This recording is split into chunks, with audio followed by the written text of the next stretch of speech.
Ampire.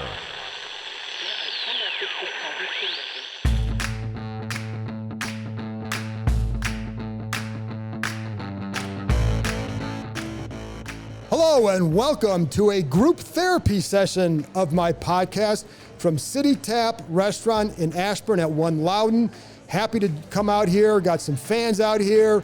Have a good show for you today. We got Gus Frerotte on the phone. Yes, I'm gonna ask him about the headbutt, but a lot more about being a young quarterback, playing in the NFL for so long. And then I'm gonna be joined by Chris Cooley, gonna break down some Dwayne Haskins, some Darius Geis, and any other issues with the Redskins. Chef Mel's gonna join us, Bram Weinstein's gonna join us. Got fans here gonna ask us some questions. So we got a lot going on for you tonight. So thanks for tuning in and let's get to it.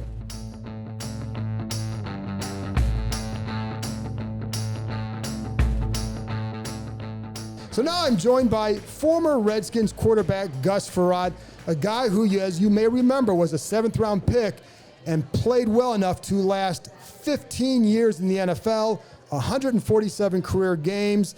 Kind of amazing when you think about it, Gus, what you were able to do coming in as a 7th-round pick. Really nice career. Thanks for joining me, and I appreciate it. First of all, I do want to ask you about your career because that is, like I said, kind of amazing. But I want to start off with what you're doing now because I know you started a podcast as well. If you can tell people a little bit right now about what you are doing. Yeah, so, when you retire from the NFL, it's kind of figure out what you're going to do next. I coached high school for a little bit, and then I went on with a company out of Pittsburgh. We developed an app that measures and monitors your brain performance called Roberto. And then I also have a podcast now. It's called Huddle Up with Gus. And you can go to my website, huddleupwithgus.com, or you go to the newradio.com app, and you can listen to Huddle Up with Gus. I just put out Peter King today. He was a great interview, and he was a lot of fun, and he told us some amazing stories about Brett Favre, Peyton Manning, Patrick Mahomes, so a lot of people. So it's been a lot of fun to interview people that always interviewed me. I was going to say, what is that like going from one side to the other? It's actually been pretty amazing that I get to go and ask these guys questions. Now, I started a lot differently. I'm just not asking him, what was the game like and all of that. It's a lot different where I'm asking them, what was the reason that you fell in love with sports when you were little? So I go back to when they were very small, and I try to find that time in their life why they fell in love with sports, whether you're a sports writer, a sportscaster, an NFL player, or a doctor or a coach or anybody. We all have a story to tell, and that's what I'm trying to get at in my podcast. All right, well, let me ask you this. When did you fall in love with football or sports? I was never inside when I was a kid. I was always outside. You weren't allowed to come home until you weren't allowed to be at home, and then you better be home by the time that 9 o'clock whistle blew. So I was always home. I was outside. We were playing wiffle ball, whatever we could get our hands on, whatever ball that was out there, we were playing it. And I just played sports from the time I can remember. And my dad was a big influence on me. Told me to throw the ball as hard as I can. That's what strengthened my arm, and just led to a lot of great things that happened in my life. When did you know that you had a chance to again, I want to go to your NFL career. When did you know that you had a chance to last a long time in this league? When I get to the Redskins and they draft T. Schuler at number 1, I'm number 7, and basically the only mindset I had was to work as hard as I could, do everything I had to, and good things are going to happen if you put in the hard work, and that's what my dad always taught me, and that's what I've always believed. And so even at the Redskins, even after everybody knows what happened to me in Washington, was able to go on and just continue to play. I always wanted to be a starter. Sometimes it worked out, sometimes it didn't, but I enjoyed the game, and I just knew from the time that I was with the Redskins, and if you work hard, and I was given a talent, and I was able to showcase that talent when I got out in the field, and it was letting me play the game for a long, long time. When I do remember your first training camp because I think that was the first camp that I covered, and it was in that camp I remember some of the veteran writers were convinced early on that Heath Schuler was not going to be much of a player.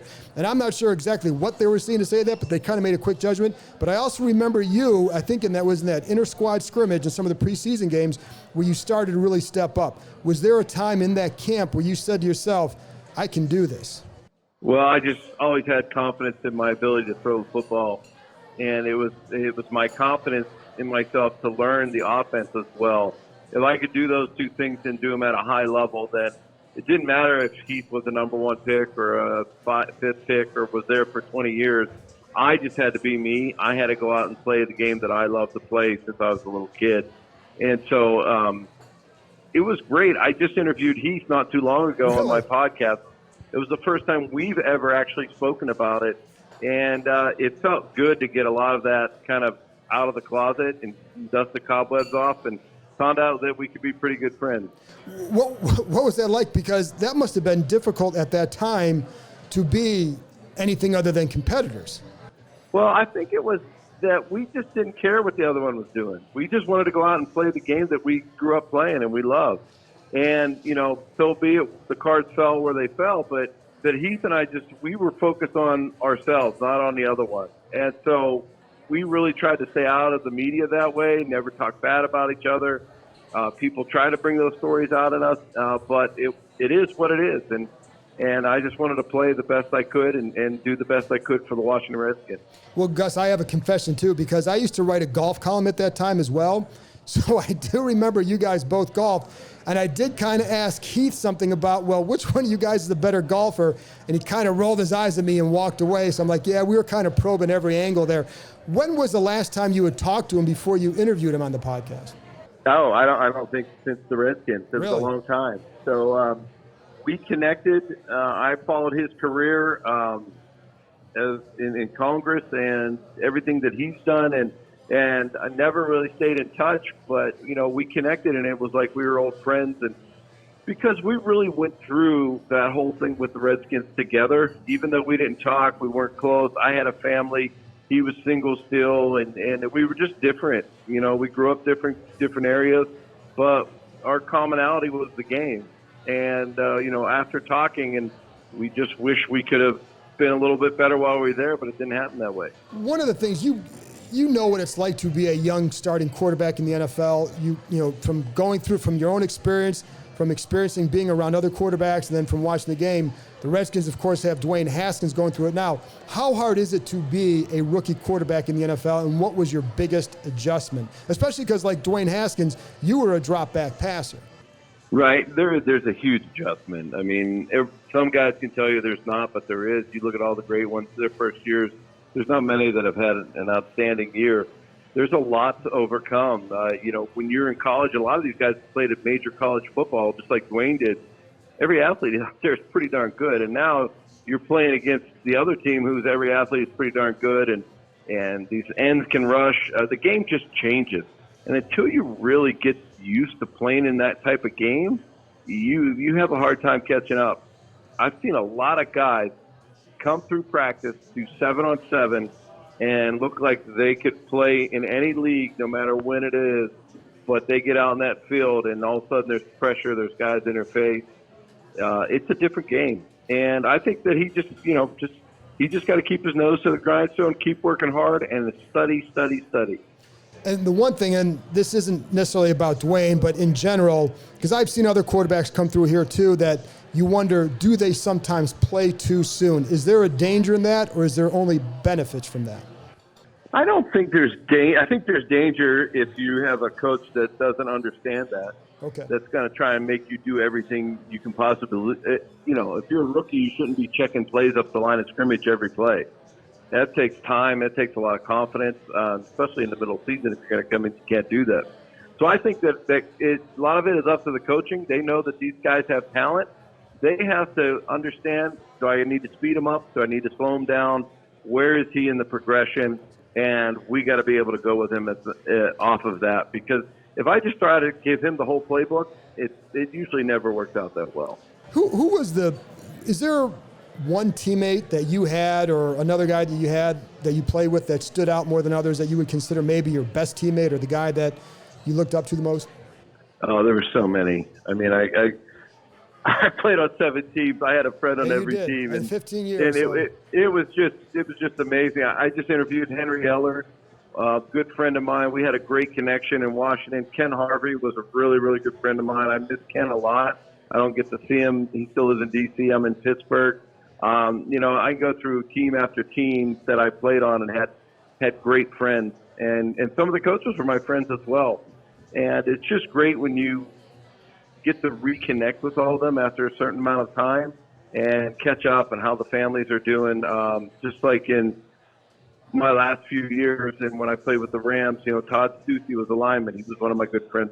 Tommy Nalen in Denver was a really good friend of mine. So I had friends all over, and it was a really, really good time for me in the NFL.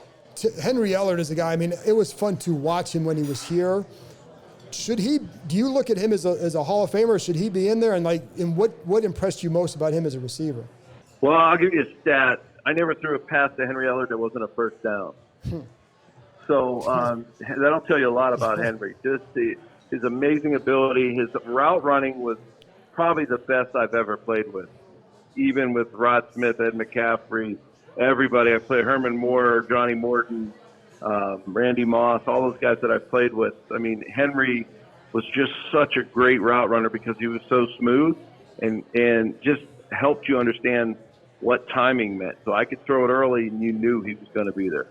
I always felt he was a little bit underappreciated, and I don't know if it's because he's a quiet guy, but he was I enjoyed watching him. And I'll be honest, because when he came here, you knew that he was a good receiver, but I think watching him in person gave me a different appreciation of just how good he was. And also, I think in that offense, the way that Norv Turner used him. So I think that was a pretty good match there. Have you been back to Washington? I don't remember. Have you been back to any of the alumni functions or anything here? I have not. My kids are all in college, and I've just been traveling most weekends to go see them. I have been back to a few games. My kids and I have gone to a few Redskins games. A really good friend of mine, Dr. Tom Ampire, who is the head doctor for the NFLPA, and he and I have been friends for a long time, and I've been there on his tickets a few times, sitting in the stands and watching the games. But most time, I like watching from home. People still recognize you there? Not so much anymore. I got a lot of gray hair now. People don't really recognize me as much as when I was younger. You got to remember, when I was with the Redskins, I was 24 to 28 years old. You know what? So was I. So, it's a little bit different. Last thing, Gus, and listen, because you have been good about answering this question over the years, I wanted to ask you how often people do remind you of that game in '97 with the headbutt. Only when I do podcasts. Okay, all right. I know that's not true, right? No, people do bring it up a lot. That's what I'm known for, and it is what it is. It happened to me. I never get upset about it because, it's something that happened to me. Just like Rich Eisen put something on Twitter the other day. Said this guy ran into a wall and he did a good impression of Gus Frerotte, and I said, well, everybody's trying to be like the pros.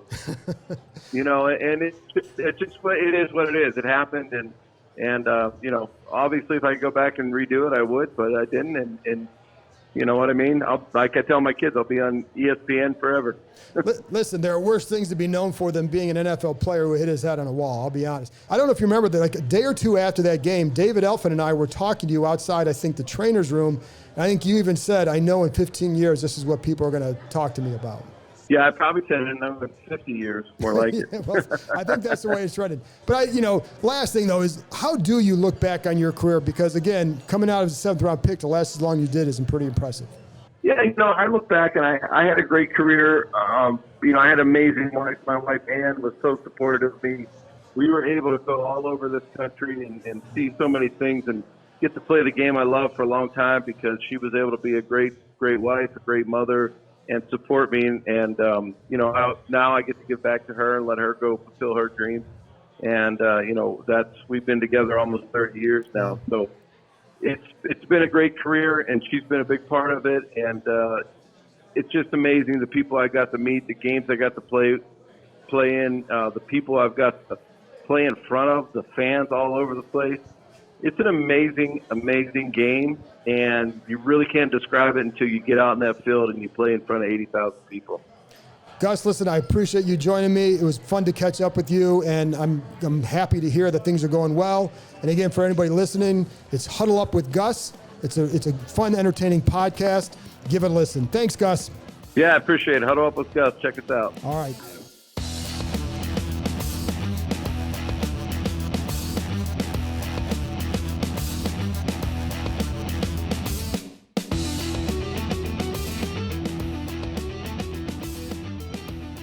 So now I'm joined by my favorite analyst, Chris Cooley. One of the highlights for me, or one of the things that Chris and I have done a couple of times, is solve a lot of problems with the Redskins on some of the drives home after the game, just with some long phone conversations. Those are things I wish we could tape, but I don't think it'd probably be smart.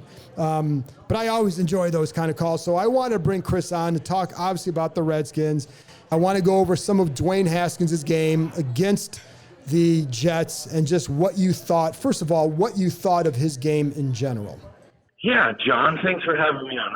I think starting with some of the positives that you see from him is that he has really good pocket feel. Like, you can see that he's comfortable in the pocket, and you see that he has good pocket movement. I'm impressed, by his ability to slide, keep his eyes downfield, for him to kind of rotate that shoulder down, two hands on the ball. That's some good stuff there. I think he's got a heck of an arm, and you can see that he can make throws anywhere on the football field, and that's really impressive. I like the poise. I think that he did a pretty good job of operating throughout the entire day with the entire offense as it was. He felt comfortable making checks. I don't think they were always the right ones, but That's fine. I mean, he's learning those situations. A lot of people made a big deal about the comments to the offensive line that he made. It's hard for a rookie to establish leadership, but to me, the quarterback has to be the leader of a football team, and he's got to start somewhere. And so I really don't hate the comments that he made to the offensive line. I think that he's trying to get a feel for them and how to communicate with them. And if it didn't work in that fashion, at least he's figuring out what he's got to do. I know that was really criticized, and that people have made a kind of a deal out of that, but I didn't hate that. I didn't have a problem with it either, for the same reason that you said. The one thing I wondered about was the lineman's reaction more than his going over there, because at least to me it showed because one of the things going into the draft that I'd hear, or even after the draft, was did he have the leadership skills? And so I didn't mind him showing that. I thought he showed some passion, some fire, but I did wonder about the lineman's reaction to him in that situation. Well, I think you also have to understand the situation that you're in during the game. After the first drive, when was that exactly? Wasn't that third quarter-ish? It was in the second half. I think it was in the third, I want to say, but I'm not positive. The game's over at that point. It wasn't over for Dwayne. It was very important that he continued to play, and I think it was big for him to get a couple touchdowns late in the game going. But it was over for them. I mean, you never quit, right? But the game's pretty much in hand for the Jets. They were down over 20 points in the third quarter when they had that conversation, if that's the moment I'm thinking of. Yeah. So their reaction to me is almost of disinterest because of the moment of the game. And that was the other part to me, is that here's a guy making his second start who's got all this energy, and there are a lot of guys on that side who are probably beaten down by what's going on. They're veteran, you know what I mean? So yeah, right. I kind of wondered if that played into it as well. Yeah, you're down 20-some points in the midst of what is becoming a 1-9 season with a group of guys that have started the entire way. And he's an excited rookie who wants to make the most out of his last 7 games. I know it's not the best spot to do it, but he's got to start and figure out how he can lead the team. You're around him too. Have you seen a change in him over the last few weeks? I've liked Dwayne since he's got here. I've been impressed with him as a person, as a football player. I think that anytime you're starting, there's kind of a renewed energy, and so you see that in him. I don't know if I totally buy it. He's just not that into it over the first 7 weeks of the season because he's not starting. It's hard to be that into it when you're not taking any of the reps. Right. I guess, I don't know, did you want him to bring a clipboard to practice and sit there and take notes during practice? Look, I spent a year not playing very much. I wasn't that into it. Maybe that's a bad thing. But, no, I haven't had a problem with Dwayne, and I haven't seen an overwhelming change in Dwayne. Okay. But you can see he's clearly excited. Can you see, just even watching the game, where you say, okay, because maybe he's more into it a little bit, or And I've talked to some people there who do feel he's been grinding a little bit more. What are some of the things that you might see on the field as a result of that? Well, I think the things that you start to see on the field is his ability to get in and out of the huddle quicker, his ability to have some tempo at the line of scrimmage. From the first couple games of the preseason, the couple games that he played going into Minnesota, you could see that he was struggling at the line. And so those are big upgrades for him. And to be honest, that's just something he hadn't done. It's not something he can't do. It's just something that he hadn't done. Right. And, you can talk about doing something over and over, but until you really start to feel it and rep it, I don't know if you get it. Everyone learns. And to me, he's a feel rep kind of guy. It's not that uncommon, though. You look at a lot of young players. It's almost a generational thing, and it's such an old man thing for me to say that, but it isn't because of me being older or me playing when I did. It really is kind of generational, and how they've been treated through college and how they through football is different than what it was even 10 years ago. It's funny because even just watching him in college and watching other quarterbacks in college, there's so much that comes from the sidelines now where it's not just the signal to the quarterback, position groups are signaling to their position groups on the field. So the quarterback's responsibilities in a lot of these schools is far less than it probably used to be.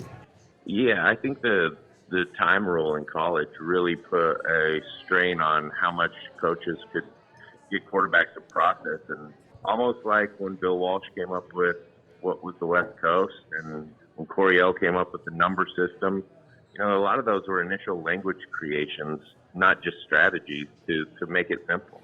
I mean, Coryell's number system was so a guy could come in and be there for 2 days and pretty much know that a 9's a 9, an 8's an 8, and figure out the little nuances from that. And to me, someone figured it out in college, and they started using the picture system and the clap system, and they just created a new language for how they run offense.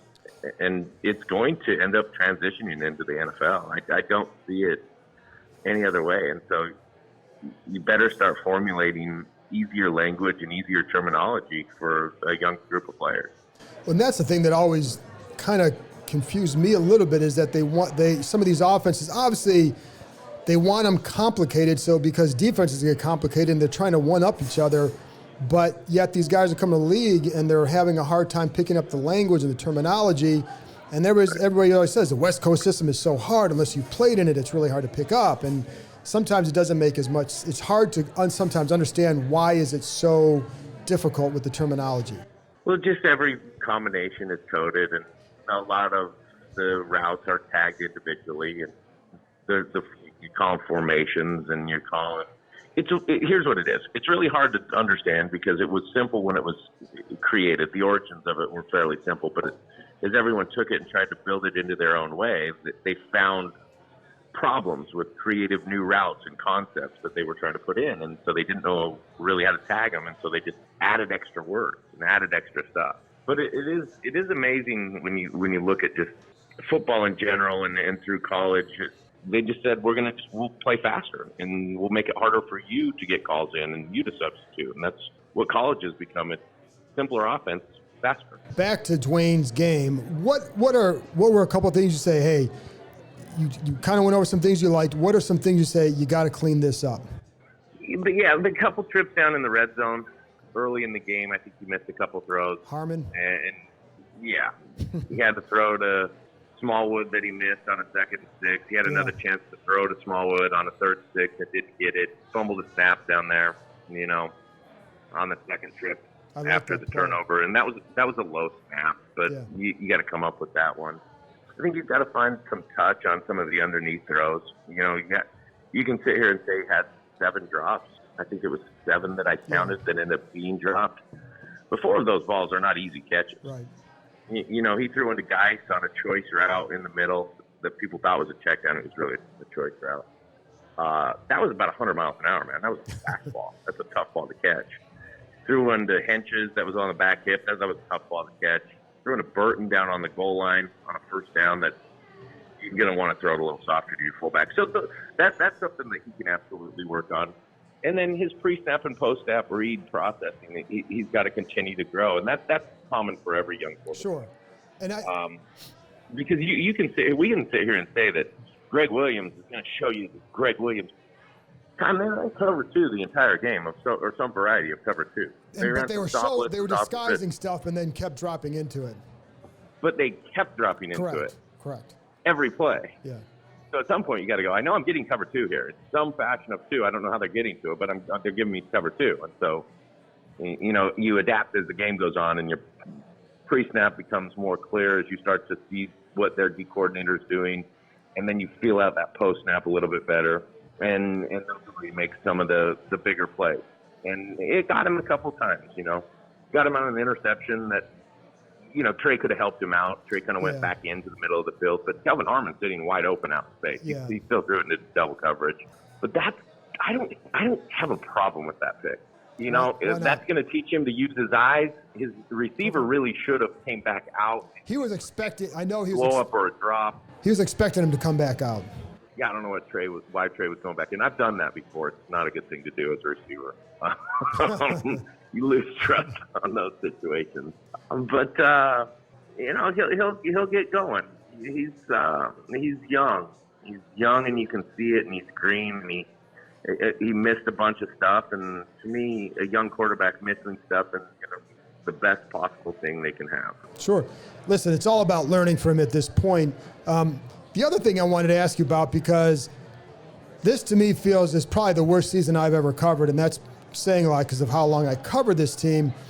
You went through some pretty bad seasons as a player here. What's it like for a player in a situation in a season like this? So for me, fortunately, the worst season that fell apart, and I was on the injured reserve, and so I didn't go into the meetings or some of the things I probably should have. I been a better teammate. But I didn't. I counted days. I think it's really interesting because everyone has the tanking conversation, and if you lose for the draft, you can't attempt to lose. You can't put your players in bad spots.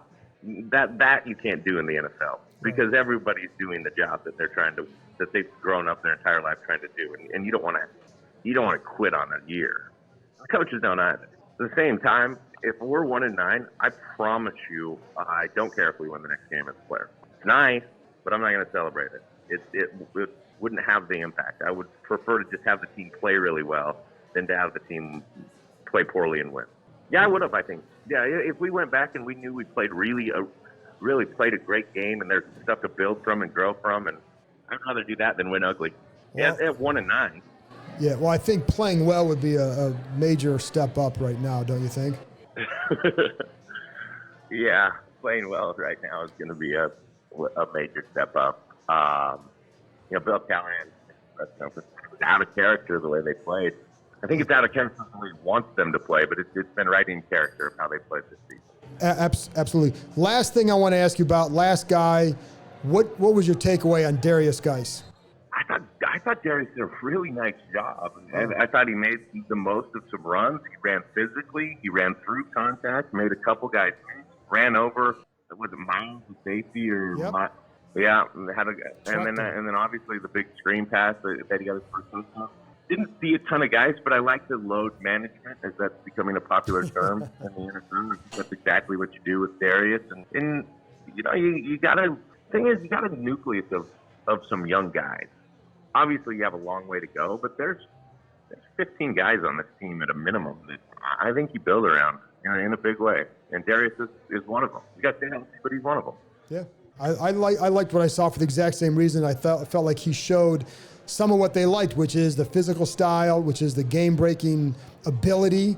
And, he played with some energy, too. And I think down the stretch, it's going to be fun to see when guys play with some kind of energy. So, Chris, listen, I appreciate you as always coming on, and I always love your insight. So thanks a lot for joining me. Yeah, Tom, thanks for having me. Have a good one, buddy. All right, Have thanks, fun. man.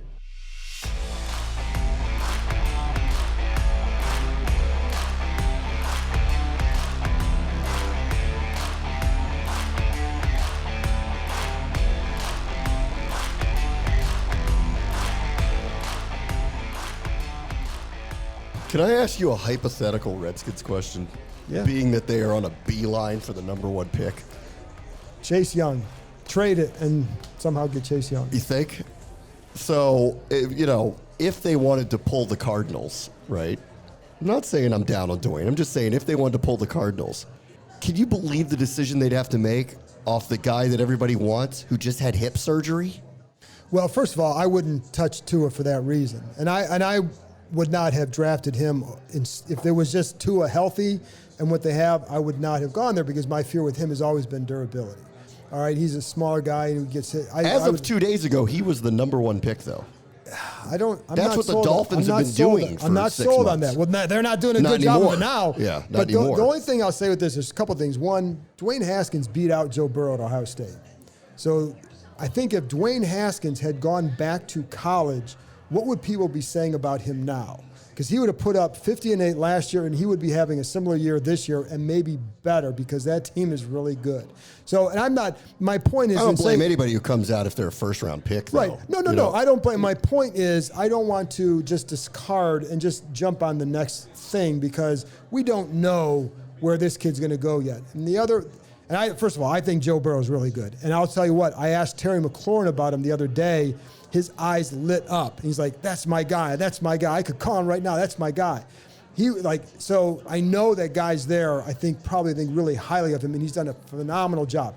If they didn't have a quarterback now, if they didn't have Haskins, I would say he's the obvious choice. My other thing with it, the reason why... you think there's no chance if they ended up with the number one pick that they wouldn't potentially think this and go quarterback? Here's the thing to keep in mind, the difference in Arizona, the owner and the team president really wanted Dwayne Haskins. They were told at the time that he's going to take a while, and they were okay with the pick. Snyder was telling people after the draft, got to be patient with this guy. Patient. So the fact that he may not look great right now, we don't know where this is going to go with him. I agree. We don't know, and I'm not saying that. But let's say he struggles the rest of the year. This is what they were anticipating from him. The other factor is, look at what he has around him.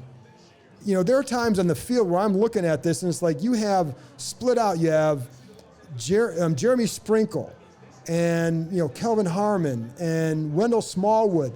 No offense to any of them, but you're doing that with a rookie quarterback who needs more help. So my point in saying that is you can't I think it's going to be hard just to say that, where is he really at? If he struggles a little bit, how much of it is on him? How much of it is the talent around him? They know they need to get more talent around him.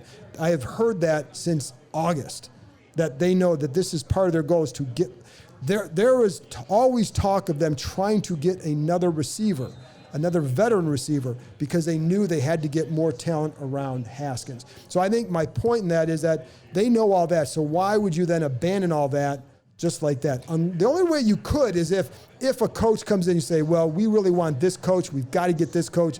Well, that's what I'm saying. What if Lincoln Riley comes up to you and says, I'll come there, but you're going to be drafting this particular quarterback, and that's the guy I want to run the offense with? And I don't think Lincoln's going to do that. So okay. I don't think they'll do that. But I think that's the only thing. But Cliff Kingsbury showed up Right. Because he knew he had the number one pick, and they're going to go in this direction, and they're going to walk away from Josh Rosen. And I think that I can't answer that scenario because we don't know who the coach is. Right. But I just know what the owner and the president wanted, and that guy, that is Dwayne Haskins.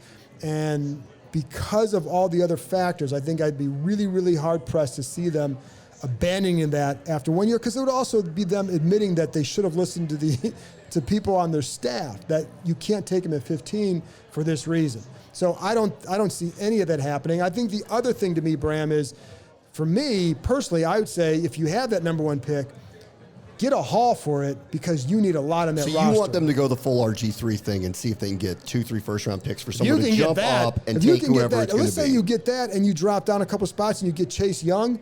I'm good with that. And I would also do is make sure you get a future one, get a first-round pick. Because the Dolphins want a quarterback, and they're now not going to have the number one overall pick. That's not happening. The Bengals are going to need a quarterback. Now, they may have the number one pick. Maybe. So then I think it depends, too, on what do they think of Justin Herbert. So, go look at the I'm telling you, the Redskins are beelining to the number one pick. The Bengals are going to win a game or two. If you just go look at their schedule down the stretch here, they're playing the Jets, they're playing the Browns twice. Yeah.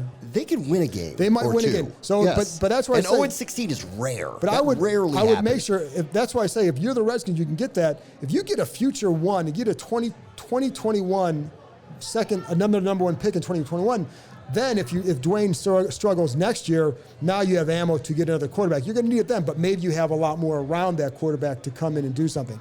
That's what I would do. All right, one more hypothetical, and then I'll turn it over to anybody in the room who wants to ask John a question, just to come on up. So Greg Williams was here. Yes. We know him. Yes. We spent some time with him. You think he's going to get an interview? It would not surprise me at all because he still has fans here in the organization. He has maintained. Does he? Oh yeah, he has maintained a relationship with Dan Snyder. So yes. He wasn't the head coach because Gibbs did not endorse him. Didn't endorse him, but Snyder could have done it anyway. Could have made him head coach of the team. But not at that time. To. I don't think at that time he could have done that. Okay. Yeah, but Gibbs was leaving. I know, so but he owns the team. He do whatever he wants. But that's still Joe Gibbs for him. So the relationship is repairable. Oh, it definitely is. Greg, I'm telling you, there are people there who definitely like him. Cycled through Siberia. Here's the other thing. I had a guy who used to work here, who still works in the league. He said, at this point, they may as well go rogue and hire Greg Williams. I agree. And just say, become the bad boys of the NFL.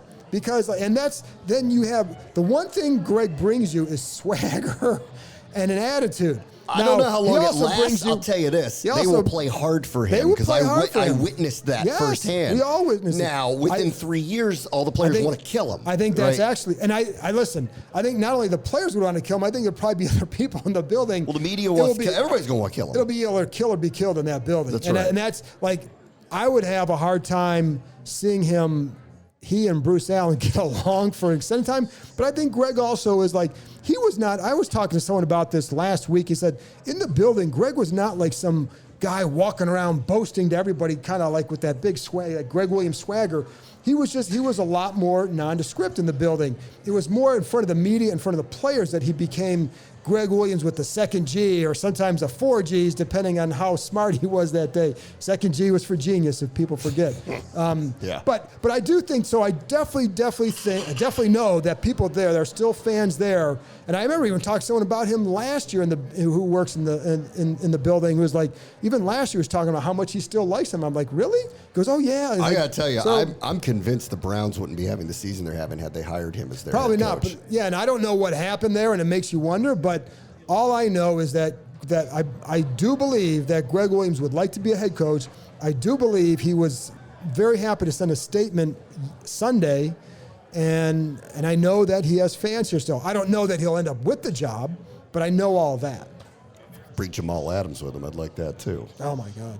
He's good. He's phenomenal. Yeah. That guy, who is it? Morgan Moses was saying that he's the, was it Moses said the best safety since no, it wasn't. I don't know who it was. Maybe it was since Troy Polamalu. When the deadline was coming around and the Cowboys were openly talking about getting him, I'm like, that's not good. There was that guy's too good to be in our division. I don't want people like that in our division. And we were talking with Chris about playing cover 2 and all that. I'm watching Jamal Adams, and I was watching it earlier. We were watching the game. He's lining up off the edge on the right side, dropping to cover 2. You don't see that happen very often where a guy has knowing that, because you have to have the sense and the timing of when to get back there. And the other, I used to see, Sean Taylor would do that stuff, right? And it was always remarkable because you have to know when do you get back out there. When you can't leave too soon if your goal is to confuse the guy, but you still got to get back there. And then I think the other thing he has is the instincts, and he's a blast to watch. Well, I mean, after seeing him now, I see why he got so mad about the Jets talking about trading him. Because he's close. Like, I know how good I am. What is wrong with you people? And everybody else should know too. He's phenomenal. Yeah, what are you guys doing? All right, anybody in the room? Do you guys have a question for John? Do you guys want to ask a question? Come on up. Yeah, come on up. Come on up. Say your name first, please. Greg Romano. Hello, Greg. Okay.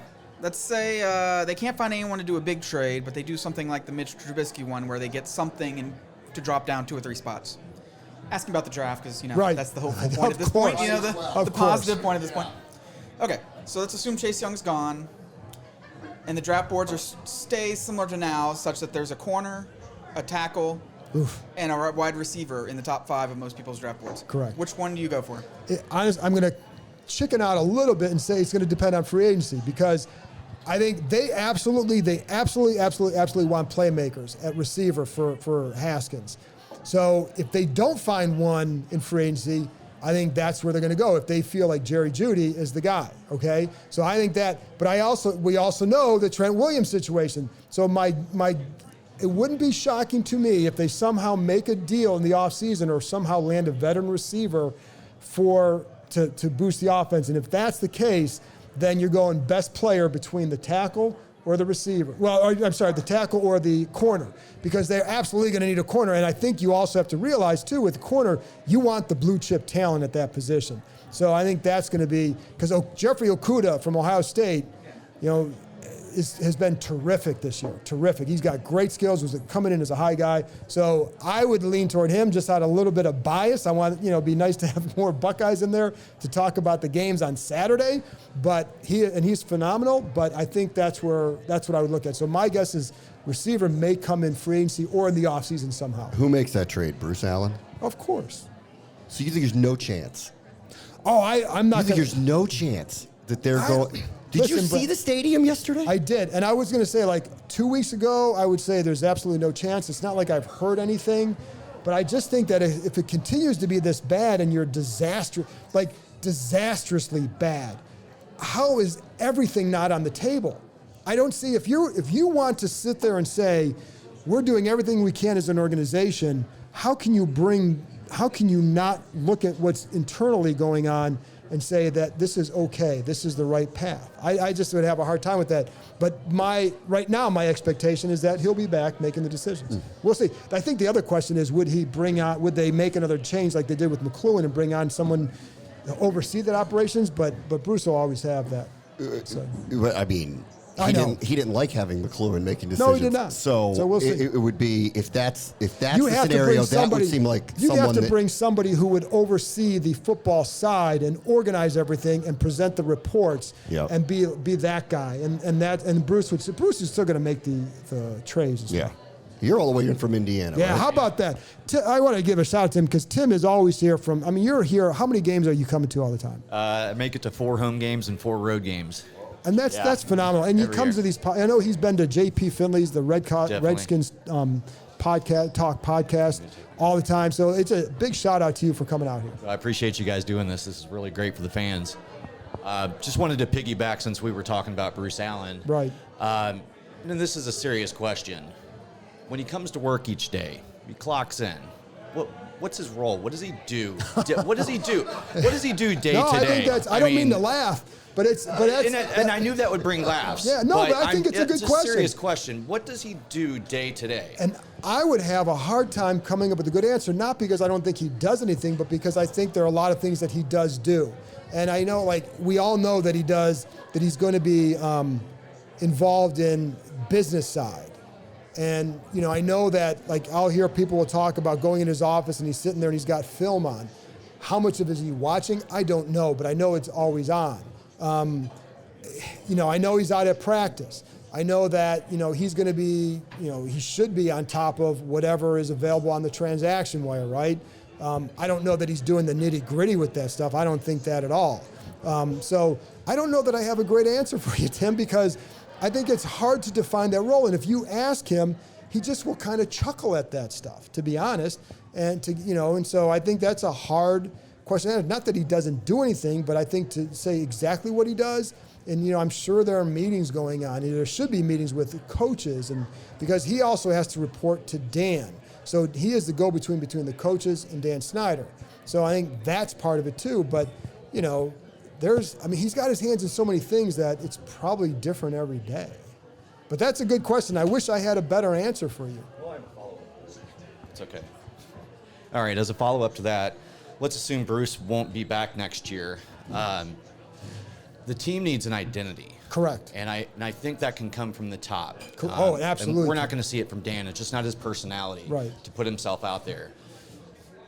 And I hate to go back to the Joe Gibbs thing, the nostalgia with all that, but is there any chance we bring in a Joe Gibbs, Bill Parcells, face of the franchise, create the culture? I know that's cliche, but this team doesn't have an identity. We talk about Greg Williams. If he were to be brought in, we have an identity. Correct. Right? But I think it needs to come from the top. Oh, I believe that. But what about a guy who's just a face? Because I'm sure those guys don't want the responsibility that would come with that. But somebody that's just going to come in and establish our brand, who we are. I don't know like I said, what I would say is, as of a week or two ago, that guy's still going to be Bruce Allen. If that's today, if that's in 4 weeks, I don't know. If that doesn't happen, then yeah, I mean, you have to bring, like, I don't know who that person would be. You know, a guy that I would go out and get for a GM type role, if they did that, not necessarily as a president role, because I don't think this is not what he would do. It was Morocco Brown. If you guys remember, Morocco was in the front office a few years ago, left to go to the Browns, and he was trying to hitch his wagon to Ray Farmer, and he's now with the Colts. He knows this organization. He knows the people involved in there in the front office and the scouting side. And I think he's a talented guy. I always thought he was very smart. That's a guy that I would, and I had another guy, I told you that guy I talked to earlier about the Greg Williams thing, is like, that was his suggestion too, is go get Morocco Brown. He knows that place. He knows what he's getting into. So I think you need to have that, but it would be good to have a face of the franchise. Somebody who would be much more out there and transparent with things going on. Because I will say, I know in talking to some people there, I think they would like Bruce to be more transparent about things. And I think you need that. I think along with the identity, I think what you absolutely need there is a philosophy. That's one thing that's always kind of bugged me with this franchise. What is their philosophy when it comes to a football organization? And that goes to identity. Like, you know the Steelers, what they're going to want. And I had a scout tell me, like, I can tell you what a Cowboys offensive lineman looks like right now. Like, what is the Redskins' identity even they're going to be?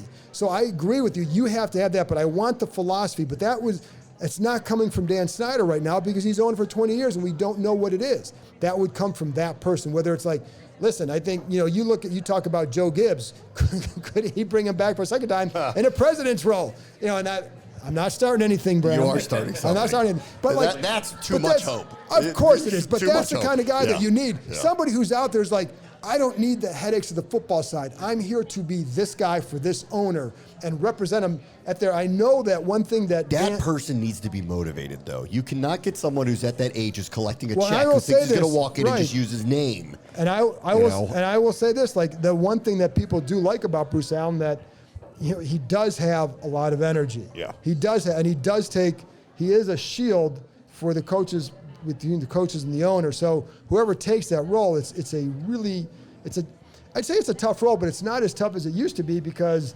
Snyder's delegated more to Bruce Allen. And he takes all the bullets. He does, but he didn't delegate as much as he delegates more to Bruce.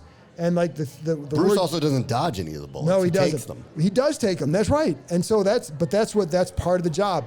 But to your point though, is I would like to see a philosophy, a blueprint here for what do you believe in as an organization? What is your belief in how things should be run?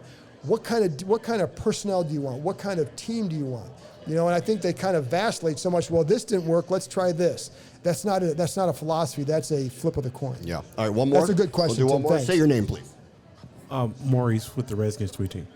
So my question is, I think this season has been really, really bad for fans, but if it was a 1-9 season, you would have, your normal pain with the fan base. But this seems to be more legacy based. Yeah. And I think that we're really seeing like fans migrating away from the team.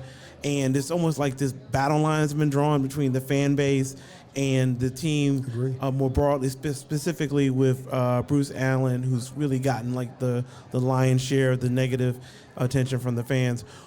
Where do you think the breakdown started between the fans and the team? Because this seems more than just being dissatisfied with losing. It is, and I think that's a great question. And it's funny because a couple of years ago, and Bram, we were talking about this on your radio show earlier. A couple of years ago, I wrote a column about this because, and I wrote it like Dan Steinberg from the Washington Post had written a column about somewhat the dwindling TV ratings and the attendance and all that. So like, okay. And this is 2 years ago. And at the time, there were 500 team, right? Or just around 500.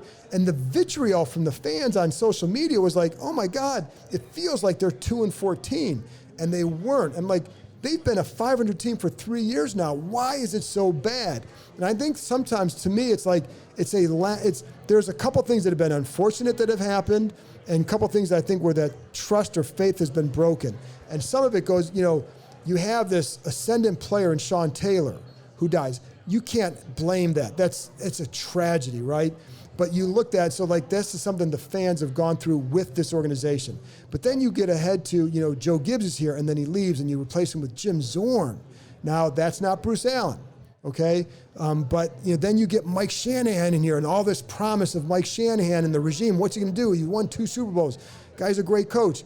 And they don't get it done. You have RG3 here, another, that rookie year was as much fun as I've had covering this team because it was so different every week and it was electric all the time and it was so new and it was exciting and all that.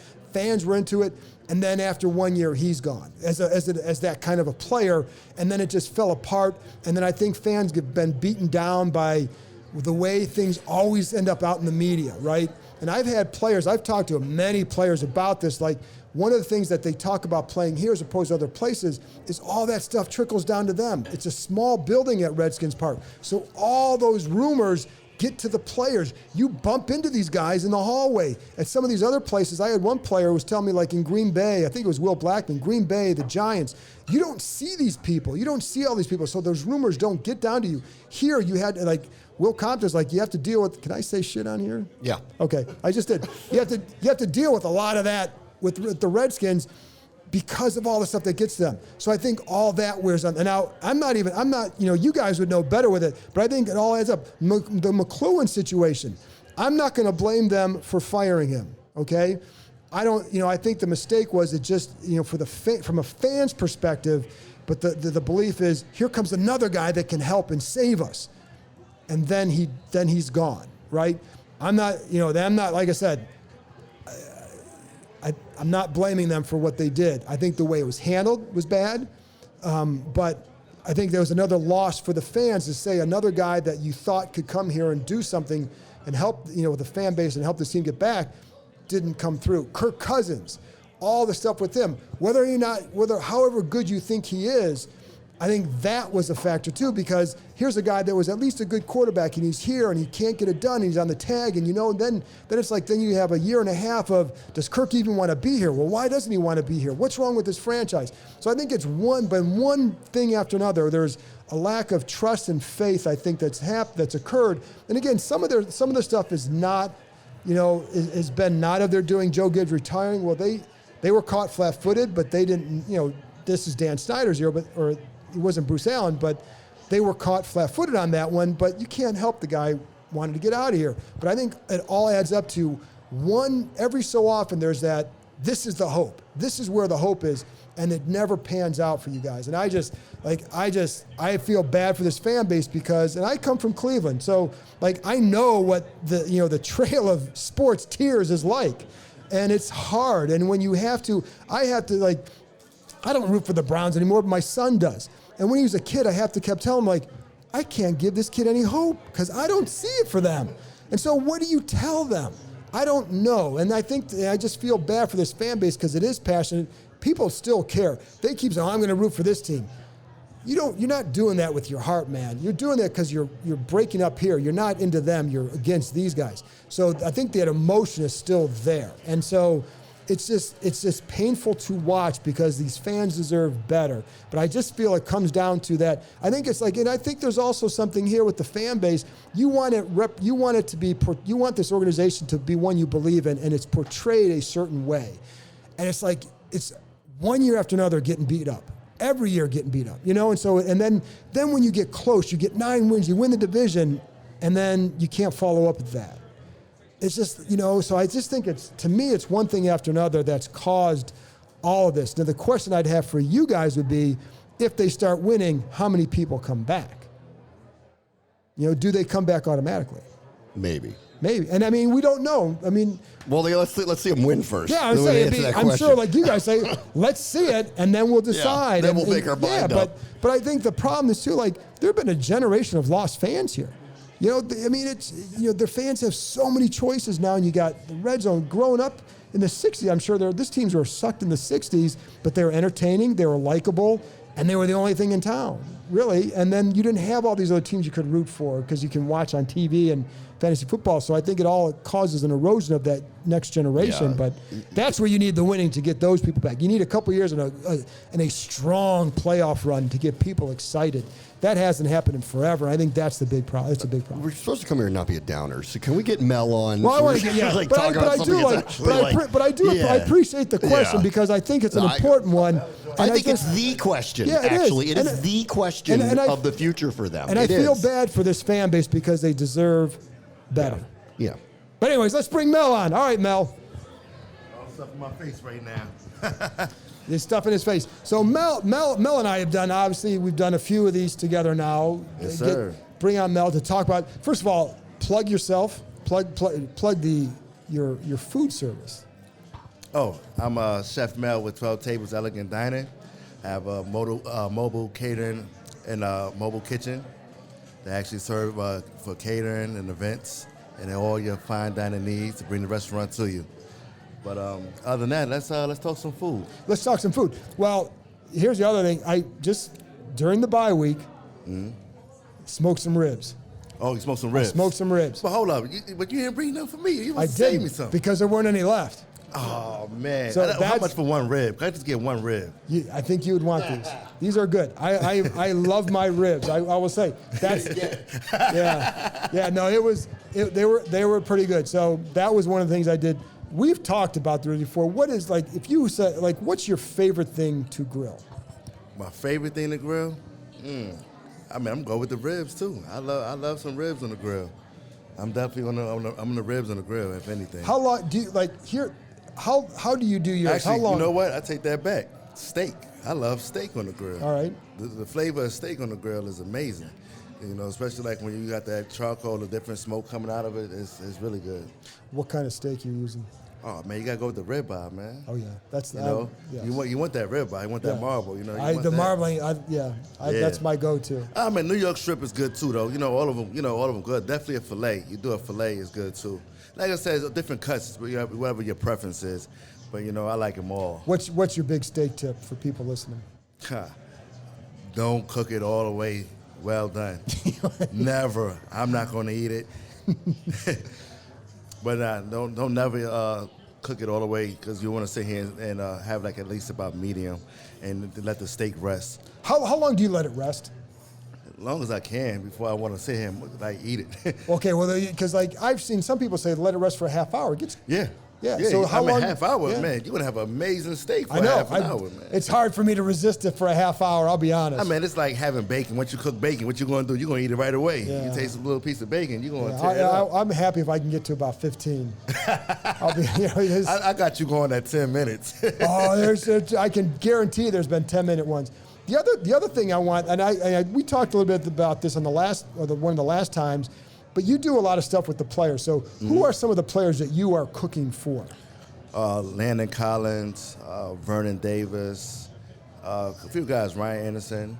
I'm gonna select a few guys I say here because they want to take care of their body. All them guys, they like to really be into their body. So what you put into your body, like what you eat, is very important.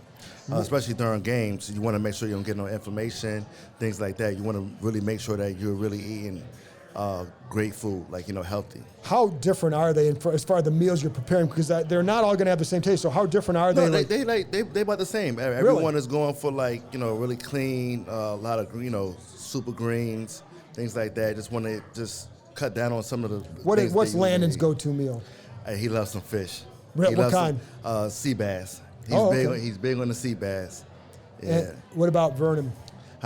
Vernon like a little variety. They like vegetables, like a little different things. I'm getting to kind of fill him out a little bit more, but he really like just healthy food. And who's the pickiest? I mean, nobody's really picky. They just got their preference on what they really like and what they want as far as what dish they like the most. Do any of them eat red meat at all, or they stay away from that? No, they stay away from that red meat, man. I mean, I don't have to. Which is good because you don't want to do the red meat at this time when you're playing. And with Landon, with the sea bass, how do you prepare that? I prepare that. I pan-sear it and I put a little bit of garlic sauce on there. Different flavors I have on there. I do like General Tso's, I got it so many different ways I cook it. So I do it like an orange zest. I put on there. Depends on what other sides I'm actually making with it too. Sometimes I do like he loves green beans, so I do like with green beans, or I do it with what else? The vegetable I got. Because he don't really he's really picky with his vegetables. Like he he only eats certain vegetables. So I have a select few I actually make for him. With that dish. Do you make some Brussels sprouts? No, I don't. Well, because you can't make them right and have them be tasty. Well, you know what? He don't eat Brussels sprouts and he don't eat broccoli. Really? Yeah. Well, you know what? I take that back. I actually snuck a little bit of pieces of broccoli in some of his dishes. Okay. How often are you cooking for those guys? Every day. For all those guys? Well, some of them guys is like depending on when they need me and stuff, but majority of the time, like Lana every day. You enjoying that? Yep. All right, Mel. Listen, always fun. Hey, always fun. Hey, thank you, Bram. Usually Mel and I end up talking in his car when it's cold out. So it's just to get away from the riffraff in the media room. But so I enjoyed being out here at City Tap talking to Mel. Thanks a lot for joining us. Yes, sir. All right. All right. You got to say goodbye, John. Oh, I got to say goodbye, folks. Anyway, thank you guys for coming out. I really appreciate it. I really hope that things get better for you guys because you guys deserve it. Thank you very much to Gus Frerotte for joining me, Chris Cooley, Chef Mel, and thank you to City Tap for hosting us.